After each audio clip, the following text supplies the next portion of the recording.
শুভ সন্ধ্যা বন্ধুরা। এই দেখো বিকেলে সন্ধ্যেবেলা টিফিন করব, ছেলে মেয়ে খাবে বায়না করছে। ভাবলাম সুজি দিয়ে আর বেসন দিয়ে একটু চিলা বানাবো। তার জন্য এই যে সুজি আমি ভিজিয়ে রেখে দিয়েছিলাম আগে থেকে। হ্যাঁ, তার মধ্যে দিয়েছিলাম একটু নুন দিয়ে রেখেছিলাম, টমেটো কুচি দিয়েছি, ধনে পাতা দিয়েছি আর কাঁচা লঙ্কা দিয়েছি কুচি করে। এবারে এই শুকনো মশলাগুলো এগুলো দিয়ে দেবো, সব কিছু কী কী দিচ্ছি তোমাদেরকে দেখিয়ে দিচ্ছি। দেখো এই দেখো অল্প পরিমাণে একটু হলুদ দিয়ে দিলাম, একটু ঝাল লঙ্কার গুঁড়ো দিচ্ছি, কেন কাঁচা লঙ্কা দিয়েছি, বেশি ঝাল দেবো না, অল্প করে একটু ঝাল লঙ্কার গুঁড়ো দিলাম।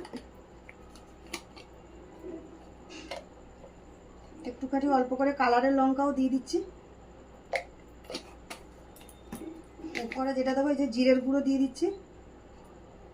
জিরের গুঁড়োটা একটু বেশি দিয়েছি, কেন গন্ধটা বেশ ভালো লাগবে।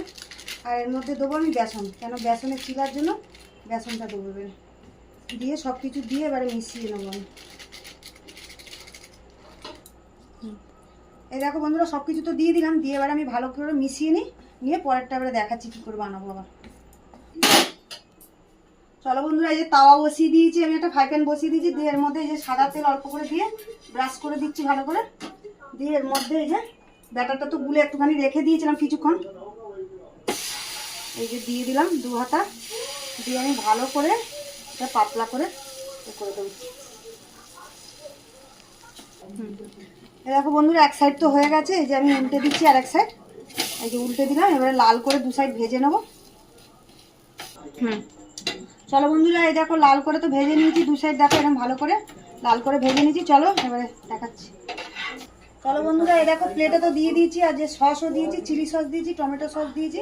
আর এটা খুব হেলদি, কিন্তু এতে তেল মশলা সেরকম কিছুই নেই। তোমরাও চাইলে তোমাদের বাচ্চাদের করে দিতে পারো।